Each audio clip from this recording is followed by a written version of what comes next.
Assalamualaikum warahmatullahi wabarakatuh. Pemirsa, jumpa lagi bersama saya Ray Happy ini dalam program Tamu Tribun. Di kesempatan kali ini telah hadir tamu kita yang istimewa, yaitu Bapak Novel Sua, SH, MH, MM, MSI.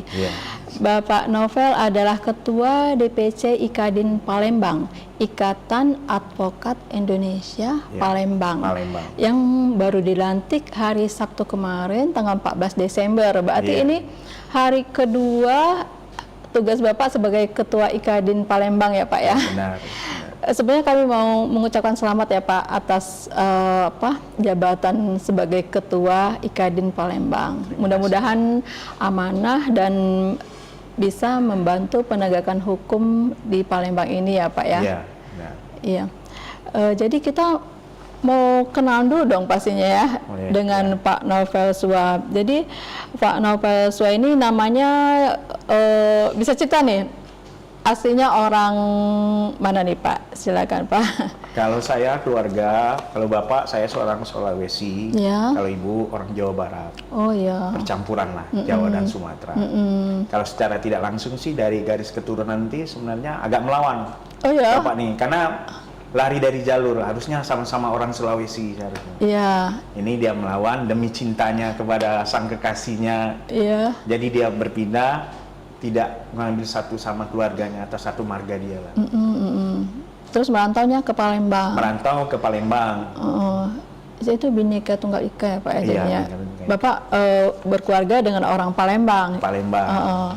Jadi cukup menarik nih. Jadi Pak Novel Sua ini sudah sejak lahirnya di Palembang kah? Lahir di Palembang. Saya sebenarnya lahirnya di pesawat, Bu.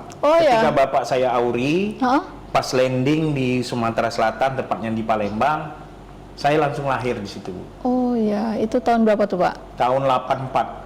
Tahun 84, lahir setelah landing langsung lahir Bapaknya? Langsung lahir saya landing. Luar biasa ya Pak ya. Itu naik apa pesawatnya tuh? Pesawat dulu zaman pesawat besar lah pesawatnya tuh, pesawat apa sih namanya zaman dulu, Hercules apalah. Hercules ya Pak ya. Luar biasa. Jadi sejak dari kandungan udah berjuang tuh. Iya, perjuangan. Nyebrang ke Palembang dan lahirlah di Palembang ya Pak ya. Nah terus Pak Novel Sua, SH, MH, MM, MSI, banyak sekali tuh Pak. Bisa cerita nih, SH kan Bapak backgroundnya sekarang sebagai seorang advokat kan, sarjana hukum tentunya. Kemudian masternya sarjana hukum juga. Terus ada MM dan MSI. Bisa dong Pak cerita Pak? Jadi posisinya saya gini Bu, dulu saya ini sebenarnya dari ekonomi. Ya. Ekonomi, sehingga tempat saya bekerja, saya ini pengen istilahnya pengen ke Palembang lah. Oh ya. Jadi saya pindah, saya sekolah di Stipada, hukumnya, MM-nya di Trinantis, kemudian saya MSI-nya mengambil di Taman Siswa. Kebenaran, karena saya mengambil SI itu, karena keterpaksaan Bu, karena istri saya sering saya antar kuliah, sebenarnya istri saya kepala sekolah, mengajar lah, kepala sekolah di MI, beneran dia ada program ngambil S2, daripada saya mengantar istri saya terus, saya juga ikut kuliah bersama istri saya, itu ceritanya dapat MSI di Taman Siswa. Taman Siswa, itu ceritanya, karena ikut istri juga kuliah. Berarti ini 3 M ini, MH, MM dan MS ini bersamaan atau? Kalau MH-nya saya nggak ngambil Bu, tapi saya manajemen ngambil SDM. Kebetulan saya juga dulu kerja di perbankan kan. Kalau MH-nya saya tidak ada. Di MSI ada, MM ada, manajemen saya yang ambil kalau MM-nya. Tapi cukup membantu dalam tugas-tugas sebagai seorang advokat ya? Ya sangat membantu karena ada hukum ini kan luas Bu. Hukum manajemen ada juga kan. Dan hukum dari pelayanan publik, MSI saya mengambil pelayanan publik. Nah, jadi bermacam ilmu saya ngambil, ini bukan otodidak mengambil hukum aja. Karena hukum ini luas Bu kalau dipelajari. Iya. Jadi Pak, tema kita hari ini ada penanganan kasus hukum dan kriminal di Palembang ya Pak ya. Jadi seperti sekarang zamannya viral ya Pak ya. Jadi apa-apa banyak sekali yang berseliweran di media sosial itu, terutama menyangkut kasus-kasus hukum dan kriminal ya Pak ya. Nah, seperti yang terbaru ini yang sedang viral, yaitu kasus di mana seorang koas yang menjadi korban pemukulan dari pelaku ya, pasti Pak Novel udah ngikutin lah ya. Nah, mungkin gimana nih tanggapan dari Pak Novel melihat kasus ini secara umum dulu mungkin? Kalau saya menanggapi secara umum, posisinya mereka saya lihat mungkin komunikasi yang tidak jalan. Satu si koas itu mungkin dia habis jaga, capek. Yang namanya orang tua dari sisi dari ini juga si ini ya, karena posisi dia pengen anaknya gimana biar ini, ya terjadilah komunikasi yang tidak sejalan lah mungkin kalau berkata. Namanya ada di belakang itu ada bahasa-bahasa yang terlalu kata orang Palembang itu kasar. Memang kalau Palembang ini kan bahasanya kasar, tapi orang yang beranggapan dari luar itu bahasanya terlalu berlebihan, lebay lah. Jadi intinya komunikasi lah kalau melihat sudut pandang saya itu, karena komunikasi yang tidak jalan. Sehingga terjadilah peristiwa ini ya. Iya, terjadilah peristiwa kriminal ini. Kriminal itu terjadi karena kan sontak kan, karena refleks kalau kita lihat dari videonya itu kelihatan emosinya, karena posisi kalau memang itu di ini pasti habis kan, di sini kan ngelak berapa kali kita lihat video-videonya yang di seluruhan di IG dimanapun di TikTok. Itu kalau saya melihat komunikasi aja yang tidak jalan. Iya. Jadi kita berharapnya kasusnya bisa diselesaikan secara adil ya, sesuai dengan hukum yang berlaku ya. Tinggal lagi bagaimana tugas dari aparat hukum untuk menangani kasus ini mungkin ya Pak ya. Iya. Kalau saya melihat sih dari pihak kepolisian juga lebih tanggap lah, istilahnya cepat merespon dari laporan dari si koas secara tidak langsung. Dari ini juga si pelaku juga kooperatif, langsung dalam waktu itu diperiksa, sudah gelar perkara. Saya lihat dari ini media-media saya baca langsung ditetapkan tersangka dan ditahan. Itu kan sudah ada kepastian hukum dari namanya pelapor. Jadi pelapor juga yang sedang terbaring di rumah sakit, dia sudah merasa ada keadilan karena sudah ditahan tadi tentang perilaku si sopir tadi, saya bilang. Itu cepat tanggap lah dalam ini. Kalau Pak Novel sendiri gimana kira-kira akhir dari kasus ini? Ada nggak? Kalau akhir endingnya ini sebenarnya bagus juga sih. Jadi setiap permasalahan itu tidak semua di permasalahan itu dibuat suatu hukuman lah. Kita ini kan ada namanya hukuman, ada aturan. Yeah. Jadi bijaklah dalam suatu perkataan, emosi ditahan. Tapi lihat, kita nanti ini kan prosesnya kan sudah dijadikan tetap tersangka dan sudah ditahan. Kita lihatlah di proses pengadilan nantilah yang bisa dinamakan, yang menyatakan perilaku itu apa, tentang putusan pengadilannya gimana nanti. Ini kan sudah proses, sudah jalan. Iya. Tinggal berlangsung lah. Pastinya ada akhirnya ya. Pasti ada akhir. Yang akhirnya nanti tetap apa yang terjadi. Kan ini kemarin ibunya tetap diperiksa lah. Apakah menyangkut, kalau menurut saya apakah polisi menyidikan itu, apakah perilaku itu disuruh atau tidak kan. Nanti lihat keterangan dari saksi-saksinya, mungkin polisi mencari bukti, alat bukti-bukti yang lain yang untuk memperkuatkan kan. Kan netizen kan sangat proaktif dalam suatu permasalahan. Kalau saya baca komen-komennya itu kan, wajar-wajar aja lah, namanya mereka yang mungkin satu alma mater mereka lah. Iya. Jadi kadang netizen itu memang kekuatannya bisa mendorong aparat untuk bertindak efektif ya, kadang. Benar. Ya. Saya yakin itu Bu, ya, karena aparat juga sih manusia sih, karena bukan luar biasa, karena posisi kalau tidak diingatkan mungkin dia lupa kali kan, tapi netizen yang mengingatkan kan, lagi lebih inilah.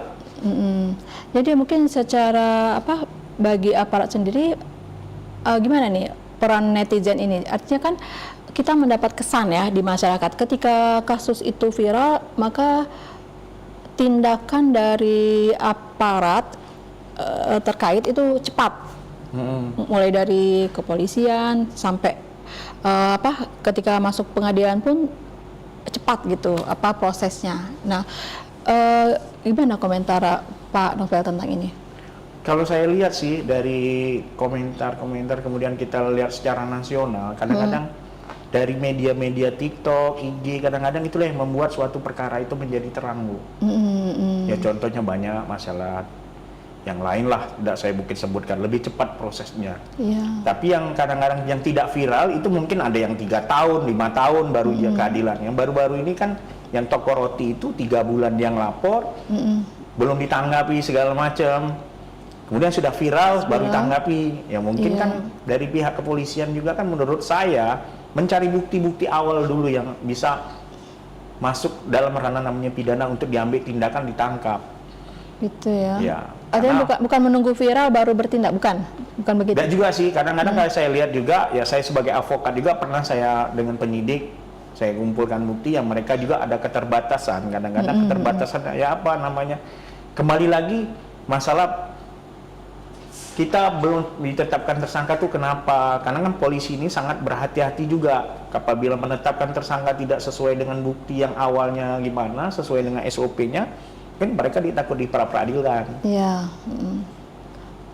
Bukan takut salah tangkap ya atau gimana? Ya seperti itulah. Yang kadang-kadang yang membuat juga ini polisi juga tidak bisa juga saya bilang kan namanya Polri juga manusia biasa kan mungkin terlalu capek kali kan. Mungkin viral ini sangat membantu menurut saya. Masyarakat lebih inilah bijak lah nanti. Iya. Kalau terlepas dari semua yang sudah kita bicarakan tadi, kasus-kasus yang viral kemudian mendapat respon yang cepat dan penanganan hukum yang juga sepertinya cepat gitu ya, proses hukum yang juga cepat. Nah, kalau secara umum di Palembang ini bagaimana Pak Novel melihat kasus-kasus hukum dan kriminal? Karena itu ada balik lagi ke media sosial ya, banyak sekali kejadian misalnya kasus kriminal, kekerasan, curanmor segala macam hampir tiap hari. Nah, komentar dari Pak Novel tentang ini marak sekali ya, maksudnya hari ini viral ada di medsos tuh begal, terus besoknya lagi orang mencuri motor gitu, terpantau CCTV, sering setiap minggu selalu ada, bahkan mungkin seminggu bisa beberapa kali viral di medsos. Nah, setidak aman itu gitu ya, setidak aman itu di Palembang misalnya, gimana komentar dari Pak Novel? Kalau saya lihat memang sering di berita dan sering juga di jalan sih kadang-kadang yang membuat kita anak tawuran di daerah seberang dari ini. Karena posisi saya lihat peranan serta orang tua itu sangat penting, Bu. Jam namanya anak itu harus kita memberi ini tahu. Tawuran ya, ini tawuran kan. Kalau tawuran itu saya lihat mereka tuh umurnya di bawah, Bu. Yang baru-baru tamat sekarang aja masih ego. Nah, kembali lagi di dunia yang paling dekat itu adalah orang tua. Kadang-kadang polisi sudah bertindak, diamankan anaknya, karena yang di bawah umur itu kan direhab, Bu. Ya. Direhab. Tapi dia kembali lagi dengan lingkungan yang tidak bagus, dia tidak akan menjadi bagus. Yang bagus menjadi lingkungan itu kenyaman pertama orang tua untuk yang menciptakan anak kita tidak tawuran. Itu tadi di rumah. Ketika anak tidak tersalurkan, ya itu tadi terjadi yang namanya mencari diri tadi, tawuran segala macam. Tapi yakinlah, kalau ada peran serta orang tua membuat nyaman di rumah, mereka pasti nyaman. Yang kedua juga kadang tawuran juga yang namanya itu ada baru taman SMA, karena ingin menunjukkan jati dirinya. Nah, bagaimana sekarang peran pemerintah untuk sebenarnya saya sekarang sudah mengurangi lah. Pemerintah Kota Palembang dan Poltabes Palembang juga mereka menggalang ibarat kata tuh setiap hari patroli kalau mengurangi lah. Nah, kemudian juga dari peran dari pemerintah juga memberikan harusnya edukasi anak-anak yang bawa mendidik, dinas pendidikan yang harus memberi masukan dampak dari ini datum jati diri. Harus mereka tuh harus ada tempat diskusi lah, Bu.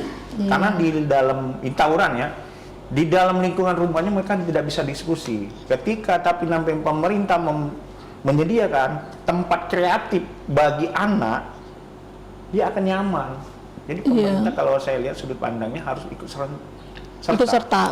Banyak sekali ya. Kalau polisi kan mungkin mengamankan ya. Mengamankan sifatnya. Karena kan mereka kan kalau tawuran kan di jalan, pas jam pulang kerja kan sering tuh di jalan-jalan, misalnya di Jalan Baru, Jalan Panji, Nurdin Panji kan, sering tuh, atau Jalan Soekarno Hatta sini. Jadi sore-sore kan remaja-remaja dengan motor tanpa helm, terus dengan senjata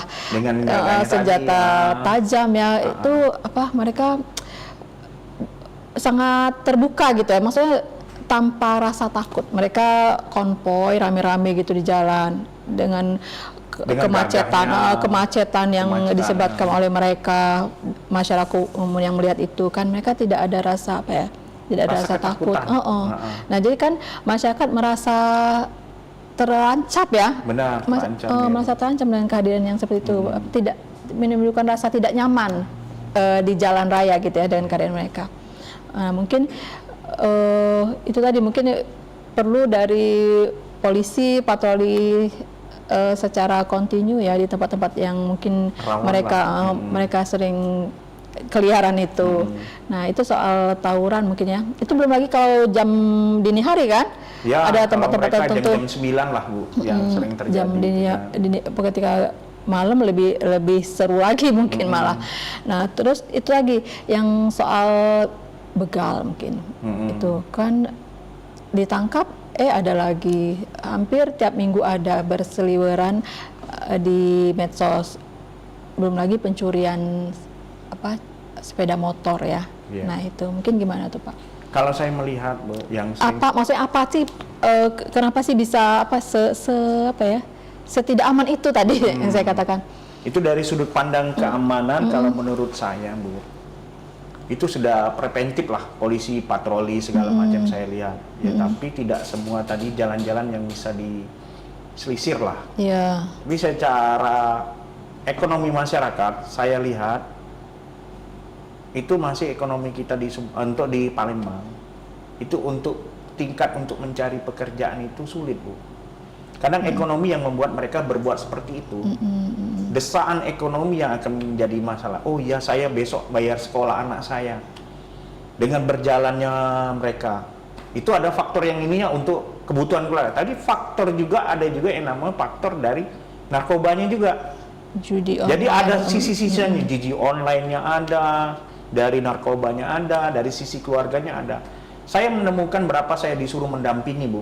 Saya tanya sama si pembegal, kenapa kamu begal? Ini satu sisi, saya ini Pak, ini yang saya membuat iris. Saya sudah nggak kerja 3 bulan sudah berhenti. Saya mau ngirim ke dusun, untuk anak saya beli tas, beli itu. Itu yang membuat kita sedih. Tapi itulah tadi, hukum tidak melihat dari sosial seperti itu, tapi hukum perilaku yang dilakukan. Satu sisi lagi saya mendampingi lagi di polsek. Saya tanyakan, kenapa kamu seperti ini? Oh saya Pak, diajak teman, pengen gagah gimana, kalau pengen melawan seperti ini nih, contohnya kadang-kadang menjadi korban percontohan. Jadi kita tidak semua bisa menjas samanya semua begal atau segala macam. Saya bukan berpihak ya kan, karena saya membela kan. Karena ada sosialnya juga. Ada yang sudah memang terbiasa, ada yang ingin mempengaruhi anak yang di bawah umur tadi. Kalau lihat kita semua pemberitaan, begal itu anaknya di bawah umur semua Bu, yang membegal kan. Nah, kenapa kurangnya tadi yang dari rumah tadi dan perekonomian? Makanya kalau bisa sih perannya pemerintah itu sangat penting, dan peranan dari orang tua juga penting, karena kan perekonomian ini kan kita belum stabil kalau saya lihat posisinya kan. Kreatif tuh harus ada sebenarnya, pemerintah harus membuat kreatif yang remaja-remaja sekarang. Jadi untuk tidak menghilangi lah namanya begal, tapi mengurangi lah. Iya. Yang jelas kan masyarakat takut ya, takut jadinya kan, apalagi ada daerah ya merah di Palembang ini ya, yang kita misalnya di atas jam 10 malam itu udah rawan, banyak sekali. Bisalah ditandain beberapa daerah di Palembang ini yang seperti itu. Untuk kota yang sangat metropolis seperti Palembang ini ternyata persoalan itu masih sangat masih sering ditemui. Bukan masih, sangat sering. Sering memang, benar. Sangat sering. Dan itu sejauh ini ternyata kita belum melihat ada tidak melihat berkurang, malah makin jadi sepertinya ya. Ya. Tapi bukan makin jadi sih sekarang kan, itu kan peningkatan Bu. Jadi kan kita Palembang kan jadi kota metropolitan lah. Itu akses dari itu efek lah. Efek dari setiap ada kota besar tuh kriminal pasti ada kenaikan. Karena ada kejenjangan sosial juga. Kesenjangan sosial. Kesenjangan sosial yang sangat tinggi mungkin. Di satu sisi ekonomi masyarakat sudah makin berkembang mungkin ya. Ekonomi makin maju di Palembang, makin ramai, perekonomian makin marak ya, dengan pembangunan yang juga sangat struktural lah, untuk khusus kota Palembang. Iya, di sisi lain dengan permasalahan sosial juga ada imbasnya, makin kompleks ya Pak ya, makin kompleks permasalahannya gitu. Kurang lebih seperti itu. Nah, saya ini banyak dapat titipan pertanyaan juga nih Pak. Boleh Pak. Saya baca aja ya Pak ya. Boleh. Jadi nah tadi udah dijawab nih ya, ada yang menanyakan apa yang menjadi penyebab tingginya angka kriminalitas di Palembang. Apa ada korelasi antara faktor sosial, ekonomi, dan lingkungan dengan peningkatan angka kejahatan itu. Ya, kalau saya lihat sih pasti peningkatan, pasti kejahatan, pasti peningkatan. Karena posisinya itu kembali lagi perekonomian kita. Kriminal itu kan diiringi dengan sosial dan ekonomi. Kita sosialnya gimana, perekonomiannya gimana, kan itu sangat berimbang. Tapi tidak ada semua permasalahan itu kan udah dari porsinya masing-masing. Jadi peranan-peranan dari Polri, peranan dari pemerintah daerah setempat itu kan sangat harus berimbang. Jadi kesejahteraan masyarakat tadi yang di titipan pertanyaan tadi ya semuanya harus berimbang lah. Iya, termasuk kalau untuk yang remaja itu peran keluarga ya? Iya, peranan sangat keluarga. Anak-anak yang begal itu sangat mendukung. Nah, kemudian ini ada lagi tentang peran IKADIN ya. Bapak kan ketua IKADIN ya. Jadi peran IKADIN Palembang dalam membantu masyarakat yang menjadi korban tindak pidana. Program apa saja yang dilakukan untuk memberikan bantuan hukum? Jadi kita ada program Posbakum, namanya di Posbakum, ada di Pengadilan Negeri Palembang, kemudian kita juga posko, bahwa untuk pengaduan, kita ada Yayasan Rimau di Kadin, untuk istilahnya menampung aspirasi masyarakat yang tidak mendapatkan keadilan. Nanti dengan syarat-syarat yang tertentu, yaitu surat keterangan miskin, dan kita juga website juga kita buka pengaduan-pengaduan, berapa pengaduan-pengaduan masyarakat, kita bantu secara gratis, karena kita dibantu juga oleh pemerintah tadi.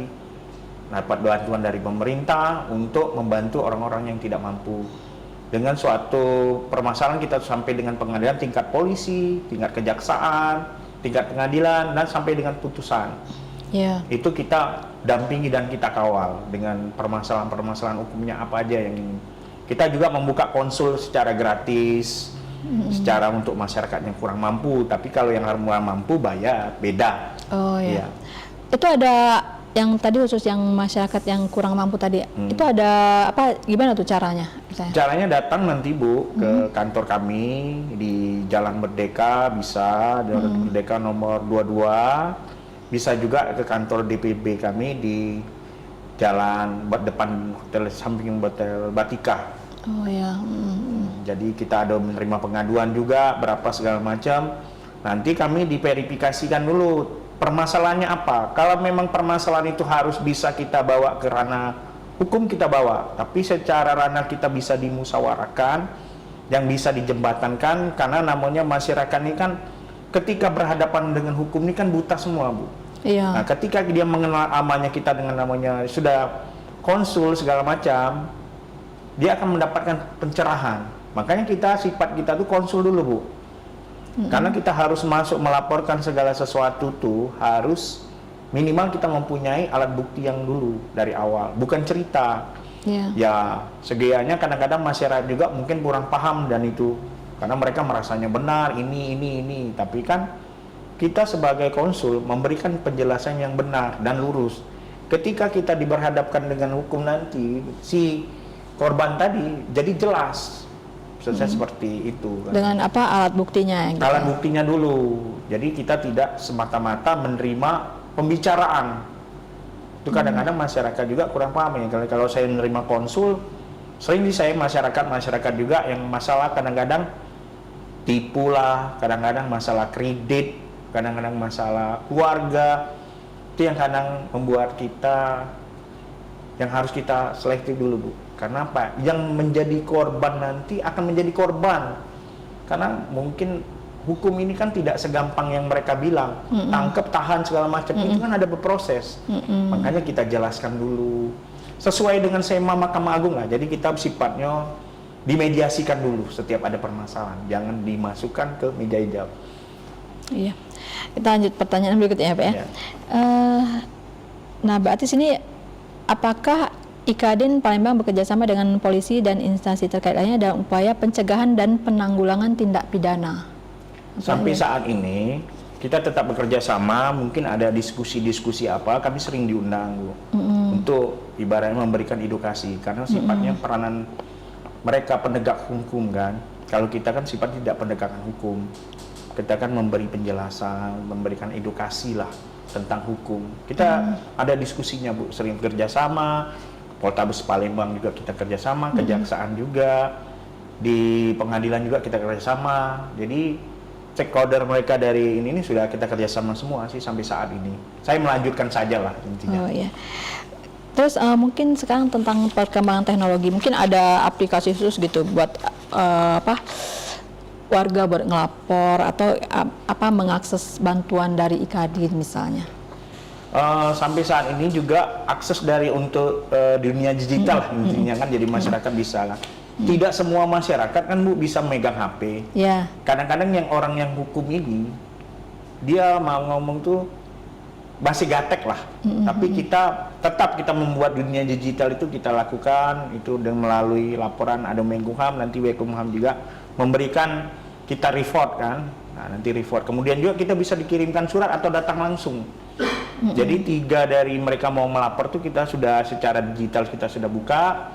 Secara manual juga kita bisa, mencari surat juga bisa, Bu. Secara konsul juga. Iya, Pak Novel kan pastinya udah lama nih di IKADIN sebelum akhirnya sekarang terpilih sebagai ketua ya. Mungkin pengalaman di IKADIN ya dalam menangani kasus-kasus dari yang masuk ditangani oleh IKADIN, yang paling berkesan apa tuh, Pak? Kalau saya yang paling berkesan ya permasalahan itu saya nolong ibu-ibu lah. Ibu-ibu yang teraniaya, rumahnya mau disita oleh seorang oknum lah. Dia pedagang pempek di pasar, suaminya kebenaran sudah meninggal jual tekwan, tepatnya di Rawasari. Nah, disitulah yang saya membuat di dunia namanya kita tuh dunia apa yang nggak saya sebut mungkin agak terlalu ini. Sedih saya ketika orang tua yang sudah menyekolahkan mereka segala macam, rumahnya itu sampai itulah rumah satu-satunya digadaikan namanya seorang anak. Rumah satu digadaikan. Ternyata sertifikat itu sudah beralih namanya. Dan ada juga sih kejadian usus buntu, salah potong usus, main praktek lah di tahun 2021. Itu yang mereka itu ya ibunya tuh seorang office boy, hidup serantara juga, memperjuangkan anaknya yang terbaring sakit lah. Mungkin ada di berita Tribun, Sumek itu sempat heboh juga sih. Dan ada juga seorang bayi meninggal dunia karena faktor malpraktek juga. Itu yang saya lakukan yang itu untuk masyarakat yang selama ini alhamdulillah peranan kami dari hukum IKADIN itu bisa menyelesaikan untuk dari permasalahan mereka supaya mereka mendapatkan keadilan. Nah, sekarang tentang fenomena advokat selebriti. Nah, kalau di Palembang ini seperti apa tuh kira-kira? Kalau menurut saya advokat selebriti itu yang datang kondangan terus sih. Untuk yang seliweran-seliweran itu di media itu masih tetap Ibu Titis Ramahwati lah. Oh ya. Masih seliweran untuk sampai dengan sekarang bertahan lah. Kalau lihat yang advokat lain tuh mungkin mereka belum saya secara pribadi mungkin tidak ada sih yang seliwuran-seliwuran selain Ibu Titis lah. Itu itu mempengaruhi nggak sebutan itu pada kepercayaan dari klien ya sebutnya ya, untuk memakai atau meng-hire seorang, istilahnya apa betul meng-hire seorang advokat gimana itu? Kalau kan meng-hire itu kan bahasa yang sudah terlalu ini Bu. Oh, jadi gimana tuh nyebutnya? Jadi bahasanya itu tingkat kepercayaan klien. Oh ya, apakah itu mempengaruhi tingkat kepercayaan dari klien untuk mendapatkan jasa dari seorang advokat? Ya jelas sih, karena posisinya tuh kepercayaan dari suatu klien itu kan sangat tinggi, itu kita bisa memakai advokat kata Ibu yang artis tadi, Ibu Titis tadi ya. Mungkin dari masyarakat juga menilai dan melihat pernah perkara apa yang dipertahankan. Bisa menjadi pengacara selebriti ini kan ibarat katanya track recordnya karena kan saya lihat Bu Titis perkaranya perkara besar semua lah intinya, yang sudah mengangkat nama publik lah kalau untuk dunia kasus-kasusnya sih. Tapi kembali lagi sih namanya pembelaan kita sebagai advokat, jadi tidak terlepas dia kaya ataupun miskin, kita tetap harus pembelaannya itu karena berdasarkan undang-undang. Iya. Kalau misalnya dari pengalaman dari Pak Novel ya, adakah Pak Novel ngelihat kesenjangan pelayanan hukum antara si kaya dan si miskin? Kita coba gitu ya. Jadi kalau ada gitu. Kalau menurut saya itu sudah pasti Bu. Mungkin pemirsa juga tahu sih, namanya di dunia hukum itu pasti ada yang kaya dan si miskin.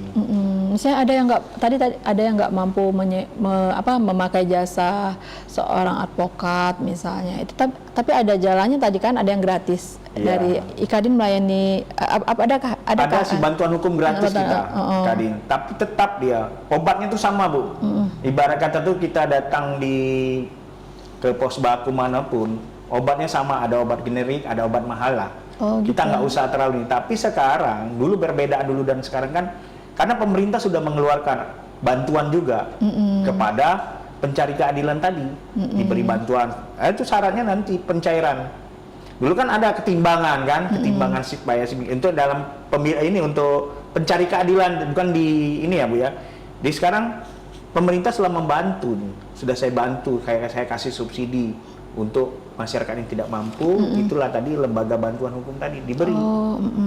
Jadi jangan takut bahwa kita sudah dibayar oleh pemerintah. Nah kadang-kadang juga mungkin sih kan dibayarnya kan nunggu per tahun Bu. Tapi lihatlah royalitas pengacaranya dari siapa sih ini. Tapi yang masalah lembaga itu segala macam itu semuanya sama, sudah dibantu oleh negara yang membantunya. Jadi tidak ada ketimbangan. Tapi mereka kalau tidak mendapat keadilan tadi masih ada.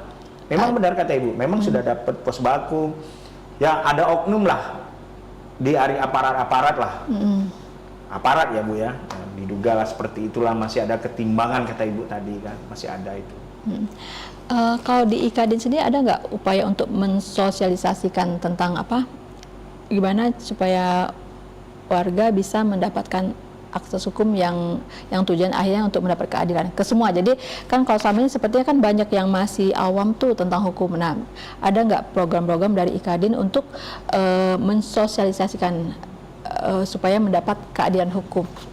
Ya sampai saat ini kita tetap lakukan Bu, yang sudah tradisi yang dulu, kemudian saya baru ini saya akan memperbarui, menindaklanjuti apa sih masyarakat, atau kita membuat satu perkumpulan di kecamatan, sekarang kita buat diskusi. Sekarang kan edukasinya kan sekarang kan masyarakat itu kan harus memahami, kadang masyarakat kan kurang memahami hukum, dan kadang-kadang juga kita harus juga menjelaskan lebih bagusnya bekerja sama tadi kata yang kembali lagi dengan itu, ada jaksanya, ada hakimnya. Jadi ada sifatnya kita mengedukasikan masyarakat bahwa mengenal hukum itu seperti ini. Nah, dari Mahkamah Agung juga itu juga saya sudah baca, dia ada sidang keliling juga Bu, untuk yang di daerah. Jadi kita juga diikutkan serta. Jadi peranan sekarang ini pemerintah ini, nawacitanya Prabowo ini saya lihat memang mendekatkan kepada masyarakat sih.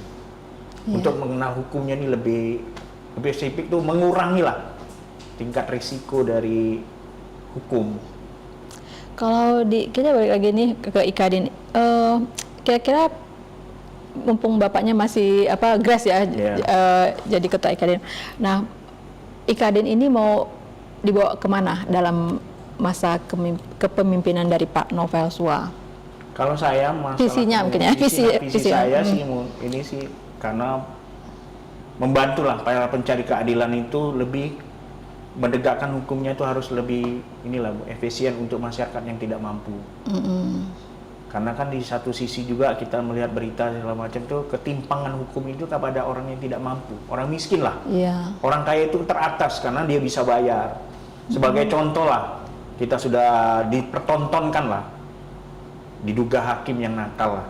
Itu suatu yang namanya ketimpangan sosial. Itulah. Nah, itu nawacita saya akan saya niatkan bahwa apapun yang terjadi kebenaran itu harus ditegakkan biar langit runtuh. Itu moto saya. Mudah-mudahan Pak ya, amin. Amin. Kayaknya kita udah sampai nih di akhir bincang-bincang kita. Sangat menarik ya Pak ya. Jadi karena saya sendiri masa awam dengan hukum ya. Tidak semua masyarakat melek hukum. Jadi dengan pencerahan-pencerahan yang disampaikan oleh Pak Novel tentang hukum ini, mudah-mudahan masyarakat jadi bisa lebih gampang mengakses hukum untuk mendapatkan keadilan, mengakses perangkat hukum mungkin ya untuk mendapatkan keadilan ya. Nah, mungkin terakhir ada pesan yang Bapak sampaikan buat pemirsa khususnya terkait dengan hukum ya atau peran Ikadin di sini. Silakan Pak. Baiklah, terima kasih para pemirsa di Tribun. Saya sebagai Ketua DPC Kota Palembang, untuk lagi bijaklah dalam suatu permasalahan itu harus diselesaikan secara mediasi dan tidak mudahlah melapor kepada pihak berwajib, karena kita tidak semua permasalahan itu harus diselesaikan dengan kekerasan ataupun bentuk apa. Yang intinya dalam permasalahan hukum itu adalah komunikasi yang harus jelas dan sopan santun dalam perkataan apapun dan tahu permasalahan-permasalahan yang akan ditujukan. Jadi permasalahan saya minta kepada pemirsa yang mendengarkan, jadi kita edukasi edukasi hukum itu pertama kali yang kita akan memberikan hukum itu adalah diri kita dan keluarga dulu yang kita utamakan. Itulah dari saya, terima kasih. Baik Pak Novel Sua, Ketua Ikadin Palembang. Mudah-mudahan apa yang kita sampaikan ini memang benar-benar membuka wawasan audiens ya, pemirsa dari Tribun Sumsel tentang hukum ya. Kita berharap ada lagi nih pertemuan seperti ini supaya masyarakat makin melek hukum. Ya. Kita berharap kesediaan dari Pak Novel Sua sebagai Ketua Ikadin. Terima kasih. Ya, baik Pak Novel, makasih banyak atas waktunya. Pemirsa, demikian lagi bincang-bincang kita dengan Ketua Ikadin Palembang, Bapak Novel Sua. Sampai jumpa di kesempatan berikutnya. Assalamualaikum warahmatullahi wabarakatuh.